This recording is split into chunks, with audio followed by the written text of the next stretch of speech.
Constructing your life is about much more than just building a bank account. Each week, join real estate entrepreneur and mindset coach Austin Linney as he interviews guests who are constructing their dream lives and impacting the world around them on a daily basis. If you're an entrepreneur or wanting to start a business, or you just want to hear motivating stories of how others have overcome the odds, you are in the right place. And now for your host, Austin Linney.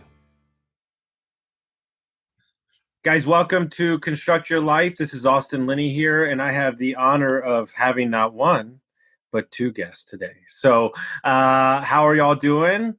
Super excited to have y'all in here. Well, thank you, Austin. Good morning. Good morning, Austin. It was honored to have us here, though. Mm-hmm. Yeah. So why don't you introduce yourself, share who you are, what you're into, and then we'll kind of just go from there. Sounds good. Yeah. Well, Hendra and Mercy, we're based in San Francisco. We are investing in multifamily. Starting is about 18 months ago. That's how we started. We came from holding a single family home portfolio for about 10 years prior.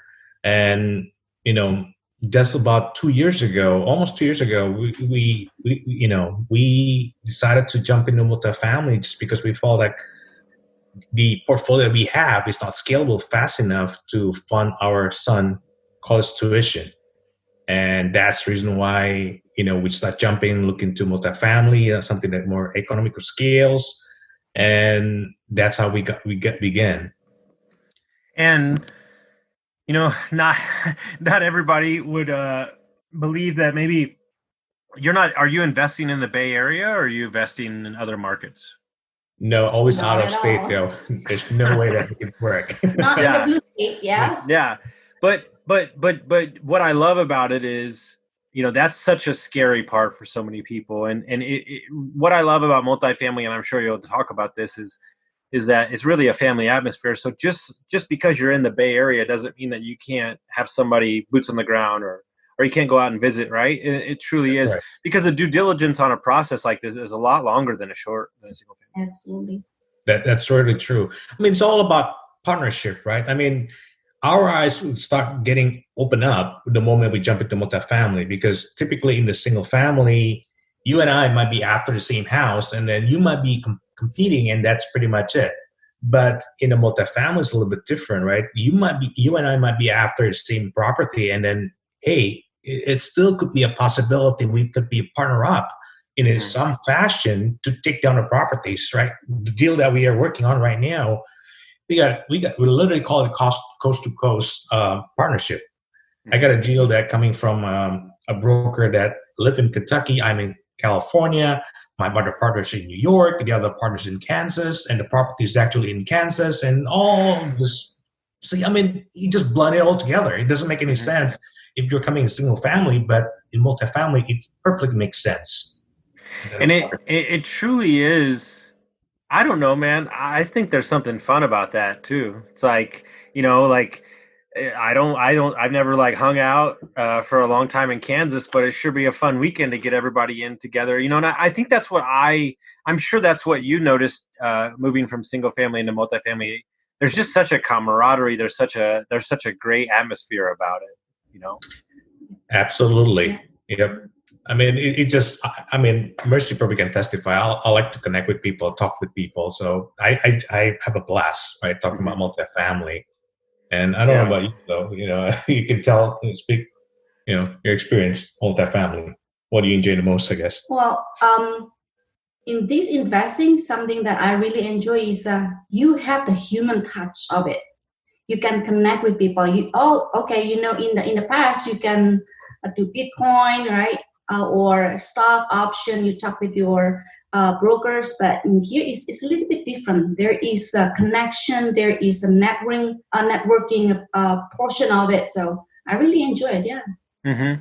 And so, just so I paint a whole picture, we met a couple months ago, and we had lunch outside of San Francisco, and then we saw each other again in Austin.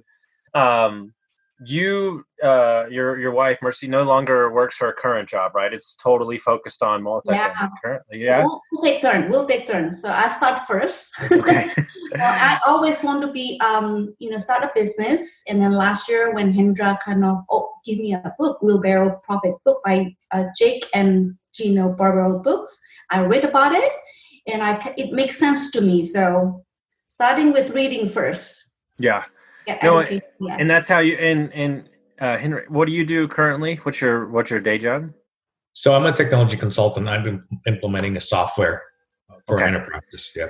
And we, before we got on, we talked about like this, whatever you want to call it, they've glorified, they've made it seem very attractive. Hey, right? This is just how it goes down, guys, right? You buy one building and you retire and you're good. You sit on a beach, right? It's just that simple. No. And we have made real estate investing, which can be exciting and can create long-term wealth. It is a process, right? And so I think it's very important that you have a stable work to make you not work from a place of scarcity, and you can just go out and purchase assets, right, with your money from your job.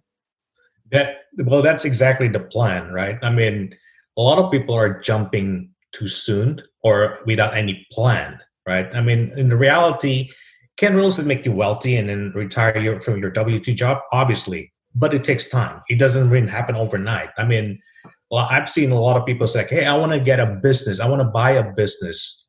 Forget about real estate. Just buying a business that can replace my income right away. And so like, that's doable. What's your plan? Because you're going to take time to scalable your business to begin with. And same thing with real estate too.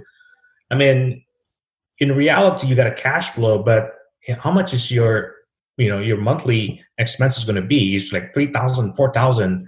Then you start building up the plan like that. I mean, if you cannot do it yourself for a night, then grab a partner or work with somebody else. Like we happen to be a working husband and wife as a team, that we do have that kind of plan that I'm planning still to keep my W-2 job for the time being. And while Mercy can jump into full time and enjoy the benefit of being a real estate professional, and then crafted the plan that way. I mean, we plan right now, our plan is going to take at least about 3 years before we can go full time entirely. Mm-hmm. And I coach a lot of young guys, and I have a kid out of Canada that I coach who's an entrepreneur, and he's got a company, and it's a clothing apparel company. It's great, right? Yep. But I said, how long is that going to take? 8 to 12 years? Like, what are you going to do in the meantime? And he was like, well, both of my parents are agents, have kind of grown up around it the whole life. I said, well, why don't you just be an agent? And he was like, okay. Like, and I'm like, there's avenues inside of real estate that can generate money while you're creating long-term wealth on the back end, right? And I think that's what's so important is when I first got in, I was like, oh yeah, just go for it. And I'm like, well, like you said, let's plan it out. Let's make sure that we have stable income, especially with everything that's going on in the world. We don't know where this is going to go. We've seen what's happened in the Bay Area in a short amount of time with the working from home and stuff. And I think you have to be prepared. And so many times people just, I don't want to say they talk negatively, but they're like, my job. And I'm like, yeah, but your job is putting food on the table for your family. So like, let's not like bastardize the job, and let's understand that if you have a job and you take 40% or 30% of that job and you invest it in assets paying you money, maybe you retire 5 years earlier. Isn't that the plan? That's always the plan, right? And then plus think about it like you got a multiple stream of income. As you have one, you keep building up more multiple stream of income. And a lot of people think like, I just want to have real estate to replace it and that's it. But there are many different ways that you can build up. And in that way, then you got to solve like a different work stream or a stream, right? And in that way, then one is dried up a little bit, you can crank up the other one, or because it's always going to be the chance of entrepreneurship, right? It's always you got to evolve from there. And I think it's important. I want to highlight it so people understand when they're listening. Like, so you said 18 months, 19 months, you've been investing in multifamily, give or take, right? You give or take, yeah. Okay. And I know we sat down and had breakfast. So you told me, I mean, how many, now granted, you're not, full ownership of these apartments, but how many apartment units have you invested in since then? I got about like 900, a little over 900 now. Yeah. And see, what I'm trying to say is the only reason why you were able to invest in that is because of your W-2 job, the money that you had created beforehand, Absolutely. right? Right. And maybe down the road you'll pull off one by yourself, or you'll syndicate it or stuff like that. But what I want to talk about for the next couple minutes is when you didn't have those apartments, right? And now we're here at 900, and you're working on 2 more deals. Name me 3 things that were easier than you thought, and name me 3 things that were harder than you thought before you even started, if you're here to there. I think the easier part is looking at the numbers, right? I mean, I think as you go along, you start the number makes sense. The toughest one, I would probably say the mindset. Mm-hmm. I mean, our first deal, when we look in the deal, like, everybody said, like, I want to get take down 100 plus units, my first deal, which is great, by the way. But the mindset is sometimes not quite there yet, right? It take a leap of faith. You got to know. I mean, whether we like it or not, I mean, the number always going to look good on the paper. Mm. But in reality, the moment you jump on it, that's where it scare you off. Like, just think about, like, jumping off the plane, right? Hey, everything looks good. The parachute is going to work 100% of the time. But the moment that you're at the edge of the airplane, ready to jump, that's when you start like, I'm really ready. I mean, this is a really great altitude, or what happened if my parachute doesn't open up, or thing like that, right? Everything's about mindset. And that's always the challenge that we found. I don't know about you, at least for me, that's what I feel. I think it's something that I really appreciate from Hendra is he share what is his plan. Then when he share what his fear, being vulnerable as an entrepreneur is okay. Then me as a wife, I can help him to support whatever he needs, But if he doesn't tell me, I have no idea. Yeah. Y'all are making me so happy right now, because all I want to talk about is mindset. And I was just talking this with a client the other day, like this morning, right before this, a coaching client. We as men, I'm just going to talk about men. We as men are like, I don't understand why my wife doesn't understand my plan to, like, quit my job and live on a beach, and I'm going to invest. And I'm like, maybe you haven't communicated properly, right? And we want to take on all this pressure. And what your husband did instead is he said, this is what I'm very scared of. And you said, no, I respect that. But let's talk about what my big issue with America right now is we operate too much on emotion instead of facts, right? Oh, and yes. If you operate on facts, look, perfect example. My mentor called me yesterday, and he has a fund looking for $1 billion deals. They're trying to buy 60 and 80 and $100 million deals. And when I heard that, I was like, what a mindset to have to just, but here's the deal. They're not dealing with emotions. If this on paper looks like an asset that we put $60 million in and we're going to get this much back, we're okay with it. But by him telling you, like, this is what I fear, look, and let's just be honest, a lot of times women are more level-headed than men, and we let our emotions get the best of us, can say, no, this is what we're going to do because we're creating a future for our son. And I think that's what excites me about when you see a marriage that works like that, and it's working in tandem to create a common goal. Would you agree? No, absolutely. I mean, when we started jumping into multifamily, I literally asked Mercy, like, look, I can never do it by myself. I need you to be part of it, because this is not, this is not just only buying a single family. In the past, she was never interested in the real estate to begin with, though. And then basically her mantra is like, buy it. As long as we're not losing money, I'm good, right? Mm-hmm. And he just basically trusting me. But now we're buying a multifamily. I literally told her, like, this is just like buying a business. You're going to know how to operate it. You need to underwrite it. We need to know who's our customer and how we force appreciation from there. So I really need your help to tag team together, and then, as part of a team. And that's how we begin. And something I want to touch on, because I love the mindset stuff, and we'll probably stay here for a while, is what would you say to those guys out there that are switching to single family, or they're starting investing in multifamily? I feel like, especially in the multifamily space, because there are so many aspects to it, I feel like there can almost be like too much learning. like where you're just like not taking action, but you're just like always at the meetups, always listening to the podcast, but you're not really like putting the plan into action. Is that something that you've seen over time? It's like just kind of, you just have to get in there sometimes. Yeah, you just jump in the water, right? I mean, it's an ABC, always be connecting. Mm-hmm. That's where you need to connect and then see where you can add value, because that's how you create a partnership. That's how you learn about, the best way for me to learn is always somebody else's experience. If you can leverage somebody else's experience, that's how you grow and grow faster that way. You don't have to jump it right away, but at the same time, try to add value to them, right? I mean, in our philosophy, there's a 3T. You got a time, talent, and treasure that you can always add to other people. And a lot of people think like, oh, I don't have any knowledge to begin with. That's not really true. I mean, what do you know? Maybe you're good in connecting with broker.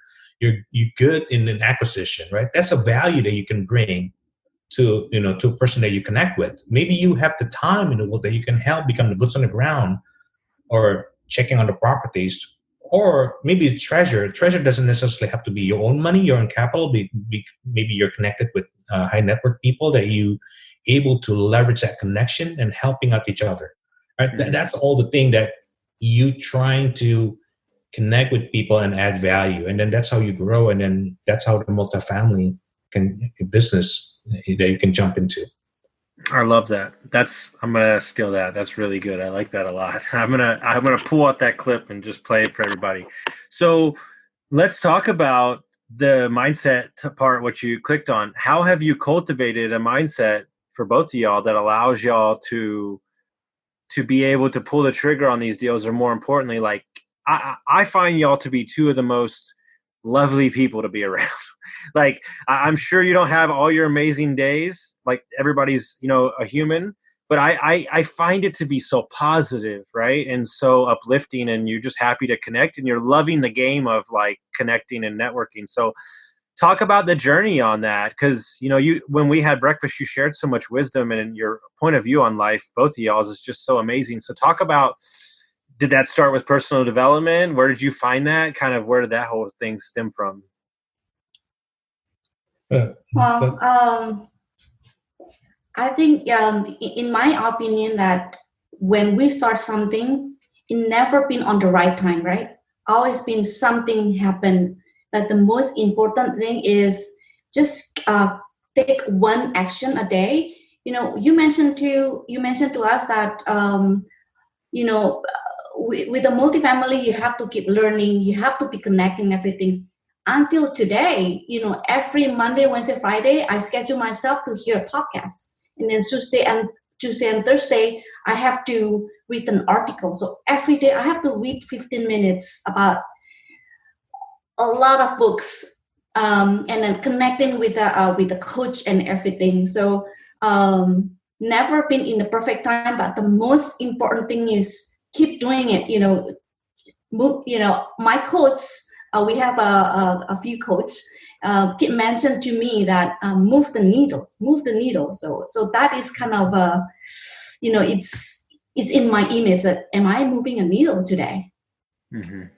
I love that.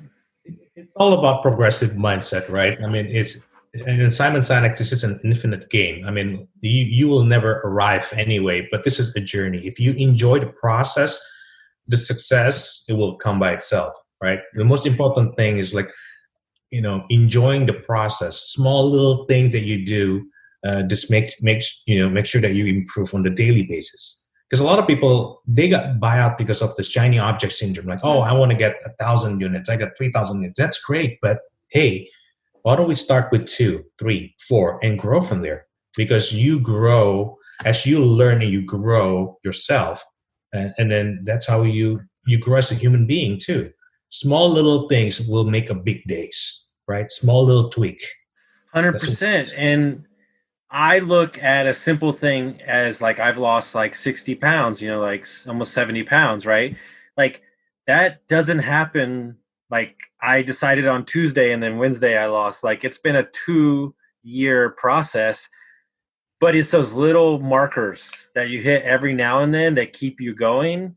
And what I've found, and this is the number one thing I'm working on, because a lot of the young kids have no patience, which I'm just as guilty of it, is how do we create games, like games in our week that allow us to take 5 seconds to relish in the big wins, right? You're never going to be to where you want to be. But I have a friend, John, out of North Carolina, who does multifamily, a couple different things. And he writes on his board after every day, because he has like 3 jobs, right? Like a podcast, all these things. So he writes every day like small little wins. And he said he'll go through the whole week and he's like, man, I didn't do anything. And then he looks up at the board and he's like, dude, I had a great week, right? And so I think the issue is, and this is something I'm working on with my clients and myself too, you set these huge goals. Like I want 1,000 units. But what is the goal for 30 days? Like what is the goal for 10 days? It's going to keep, I read Ed Milet, neuroscience guy, and he said that we actually get more dopamine from the pursuit of a goal than actually obtaining the goal, right? That's right. But in order to get those things, we gotta celebrate little clicks and to keep that motivation and keep that excitement. I did a rant the other day, and I love it. It's my new soapbox. Is I think we as adults have taken all the fun out of life. We want to create our goals and we want to do these things, but like, let's have a little fun on the way. Like this doesn't have to be, it's not like we're doing brain surgery here. We're buying apartments, And so so what do you do as a couple or as a group with your multifamily guys? What do you do to celebrate? Because that's the issue, isn't it? That's the issue that drives me wild about multifamily. You can go 6 months, a year without doing a deal. So how do you celebrate wins? What do you all do to make sure that you stay on track? I mean, for Mercy is listening to podcasts, and for me personally, I like to connect with people. I try to make it a habit, like trying to connect with new people on a weekly basis. Mm-hmm. Sometimes it doesn't have to be necessarily related to real estate, because there's a time that you're probably not going to be able to meet person. Like I'm in the beginning of COVID, I cannot really meet people, but hey, maybe as a simple thing, just listening to a podcast or reading an article, right? That's something that you can share with other people. Because the idea is, again, our mantra is like, how can we add value to other people? So any small little thing that we experience, that we learn, we can share to other people, and we learn from each other. For us, it's a big win already. Mm-hmm. So a small little thing like that. Yeah, I love that. Austin, to celebrate our win, to your question, is we love to involve the small win with our family, so they know what's going on. They look at me that you don't have a job, you look busy. What are you doing? That's a good point. Yeah. Yeah. So let them know, hey, this is what we have. We invite them to lunch or dinner, something small, but we involve with our family, our parents. It's so weird that you said that, because I was about to think, like, do you do something with your son and do you do something with your family? Because what's interesting, right, is I'm going to use it from my context, not anybody else's. When I got sober from alcohol, I was like, dude, just get sober. Like, get sober. And you're like pecking them, right? Like, it's the same way you do with your family. Like, invest in real estate. I swear it's going to be great, right? But what you realize is that the true definition of leadership and how do you show somebody the way is just by leading from example, right? And as you quit your job and as you invest more and more in real estate, I would imagine there's going to be family members or friends go, what are you doing? Right? What's going on? How are you creating this? And there is so much fulfillment out of showing somebody this new tactic, right? Like, because me and you and us are in real estate 24/7 and it's what we live. Like, we think that everybody's doing this, but when really, like, a lot of people aren't doing it, right? And so if you can give them an option to invest in a deal or something like that, I would imagine that your son gets, like, maybe he doesn't understand everything that's going on, but I'm sure that, he listens to things. And I would imagine that, when he's older, those things are going to stick, right? Yep. He already got a little bit of real estate bug, though, even though every now and then he got sick and tired of it for us talking about real estate, but he got it, though. I think like about... You told me a story, right? What was that story? How old is he? He's turning 13 in about 13. Dude, he's an agent already. We're good. Yeah. So what happened? You told me some story. I remember that. So earlier this year, I think he was asking for Vans shoes, the skateboard shoes, right? I told him like I'm gonna buy it for you, but I want you to read a book. It's Rich Dad Poor Dad for Teens. Mm-hmm. And motivation is a great way, right? When we incentivize him with that, and it's like you read it cover to cover over the weekend, which never happened before. And then I was testing him like, hey, you read the book, tell me about it, what you learned. And he just simplified, the summary of it to say like asset is something that put money in your pocket, liability is taking money out of your pocket. Then what is your shoes then? Well, it's a liability, but I want it, right? Mm-hmm. I said, all right, promise is a promise. I'll buy it for you, And then a few months later, he struck a conversation with his teacher. His teacher's talking, oh, you want to get wealthy, then buy Amazon stock. And he told me the story on the way home, and it's like my teacher told me about that, buying Amazon stock. And then what do you think? I think it's a lie. Like, what do you think is a lie? Well, because when you buy Amazon stock, you give a control to the company of your money. And you have no control over it. I said, like, then what do you do with your money then? What should you do? Well, buy real estate. Why? Because you have more control over it. You can create wealth that way and grow. For me, it's like blowing my mind. Like I finally reading the book, just dawning on him, and it works. And then he obviously he's interested to invest in real estate now. And then it's like, yeah, but I told him like, if you get certain amount of money and I'll let you involve in my deals. It's like, but I don't have it though. Well, think about it. What do you do? I can flip shoes, and then he started flipping shoes, and he borrowed my money actually to invest in shoes. No. Okay, first of all, I'm gonna meet your son. He's a gangster. I love him. But dude, I just released an episode. I'm gonna send it to you. I just released an episode Monday or like the last week. Yep. He's a guy out of Portland I met who started flipping shoes at 16. Oh, wow. He's now 29. He's on his fourth house. He's selling shoes for 20 to 50K a shoe. So he has a YouTube channel with 100,000 followers. And it was all from flipping shoes. But what he noticed is that people in his family were around for holidays and they weren't working.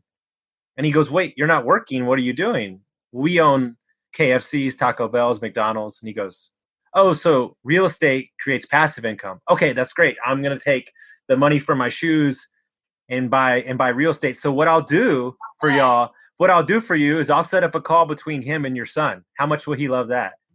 Oh, you're going to love it. You're going to love it, though. Okay, yeah. And always been connecting. There you go. Good. No, I love it, man, because I'm telling you, when COVID hit and we had all the riots and we had all this stuff and I started dipping in more to my coaching, I thought to myself, I said, how do you make the biggest impact, Austin? And I realized when I was lost was 17, 16, because I had a photographic memory. School wasn't anything for me. I didn't like it. And I felt like I got lost. So I thought to myself, okay, so how do you do it? Okay, you go affect kids, right? And so what we want to do is create an after-school program where they come to the office and we teach them business and read Rich Dad Poor Dad and stuff like that. And so I think that's the way to. And I'm not saying they have to be entrepreneurs, but you just have to give them another option, right? That's all we're looking to do. Expand the mind. Yeah. I always tell them like, hey, whether I was hoping that we're going to college, but if you're not, I want you to become the entrepreneur, the best entrepreneur in whatever study that you're going to do. That's you're basically teaching them as simple as this. Here's the thing, right? But this is what he told me that's super important, and you're going to share this with your kid, and he's totally going to get it. He has an object that people obsess about, and when I mean these are rich people. He said people fly in on planes, they'll just hand them $50,000 and fly out. So you have a commodity that people want. It doesn't matter what the economy is. It's a rare economy. So then you can take that, the profit margin, and he has the same thing with Pokemon cards, all these things. Like dude, I'm telling you, man, it's very interesting, the world we live in these days and what you can do. And, you meet these 13-year-old, 14-year-old kids that already have businesses, right? And I'm like thinking to myself, like, what my favorite thing to do, this is what I do when I really want to mess with the young entrepreneurs, the young investors. Because I have 2 houses, whatever you want to call it. I have a bunch of equity in the houses. I tell them that I'll sign over the deeds on my houses with the equity in it, like $300K, and I'll start from zero if I could be 20. And they'll go, what? And I go, if I know what I know now, I said, I'll be there in like a year. So like, that's what they don't get. You have time. And when you start at 16 and you have an overinflated life insurance policy at 18, you can be retired at 30. Like, that's a real scenario. You're right. Yeah. And I would imagine that as parents, right? Because I don't know how your parents grew up, but I know that y'all are hard workers and you've been, a W-2 employee forever. I would imagine that the maximum amount of joy was him telling you about the Amazon stock. I can't imagine. You must have been glowing as a father.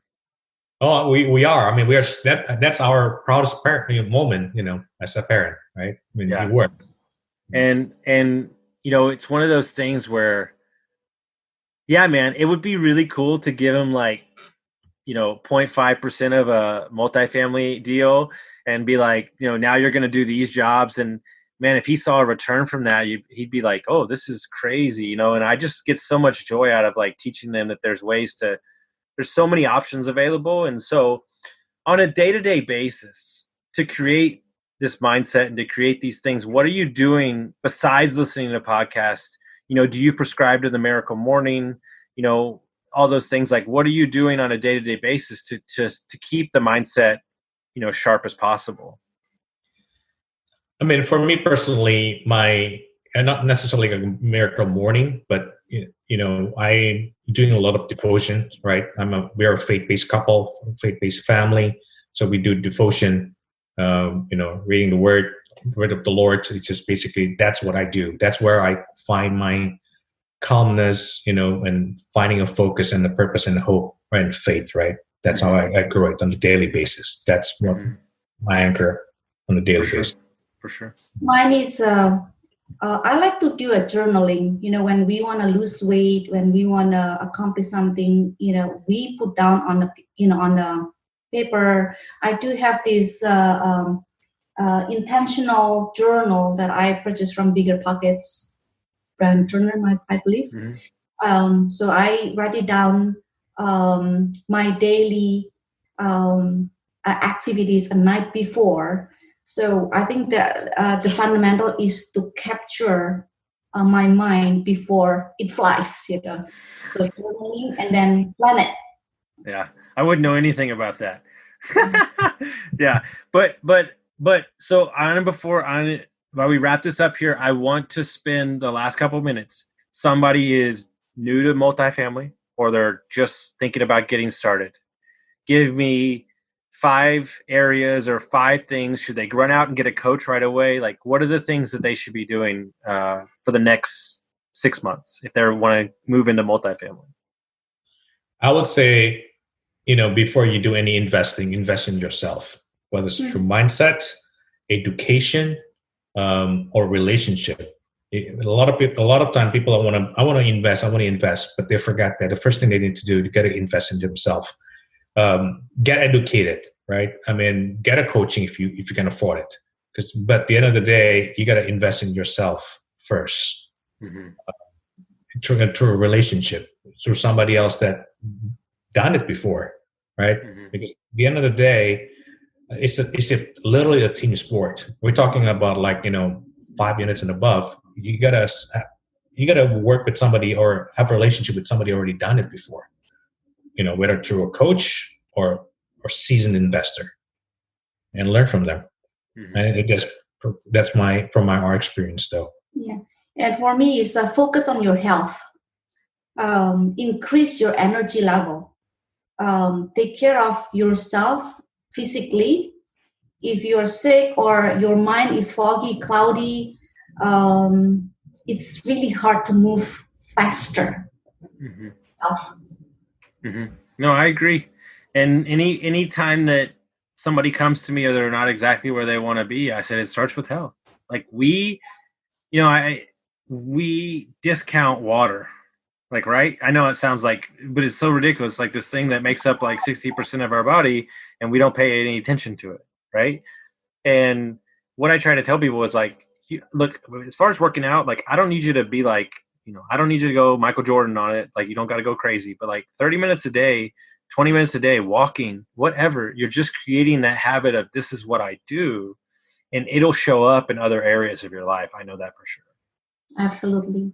And Austin, can I challenge the audience also? Sure. If you want to be a multifamily entrepreneur, run a half marathon. Oh, I like it. Yeah. I like it. Because that's commitment. Commitment is a long range. You have to practice. It doesn't happen in one night. And during the race, you need somebody crowd. And the hardest always the last 1 mile. Oh, she just brought the house down. I love that. Oh my goodness, that's so good. I didn't even think about something like that. No, it's a pure mindset, right? Yeah. I mean, we both of us did it, and then the moment we did it, we just like, too bad, we finished it. I mean, it's clearly overcome your mindset, and then the way you think like, oh, something that's not attainable it's achievable now, and then you look down like, I think multifamily, I can do it because the mindset is that. Well, it's funny that you say that. So right now I'm on 63 hour fast right now. It's the longest I've ever been. I've only done 24 hours before then. But what I do, right? And granted, there's health benefits from this, of course. Yeah. But what it shows me more is that it truly is about your mind. It truly is about setting yourself up. And and this is what we're talking about here, guys, everybody that's listening, when you get around multifamily investors who own 3,000 units, when you get around people that are doing big things, I always like to set ridiculous, like hard goals in front of me. Like one big goal at the start of the year, because I want to do something to force myself out of my comfort zone. And I think that's what you're saying about the half marathon. It really is as a planning. And then when you get done, you're like, hey, that wasn't as bad as I thought it was. Let's go buy some properties. There you go. Yeah, I love it. So how can people find out about you? How can they get a hold of you and all that stuff? Well, they can connect with us through our website, ideaboxcapital.com, and also through Facebook.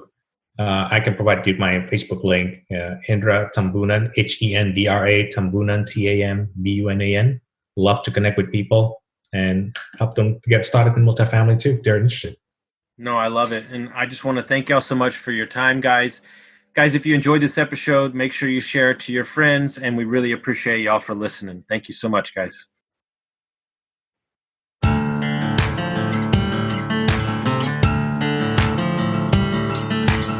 Thank you for listening to Construct Your Life with Austin Linney. If you enjoyed this episode, be sure to rate, review, subscribe, and pay it forward by sharing with a friend. Most importantly, take this opportunity to start constructing your life by taking immediate action on what you learned. For show notes, resources, and more information on one-on-one coaching with Austin, visit constructyourlifepodcast.com.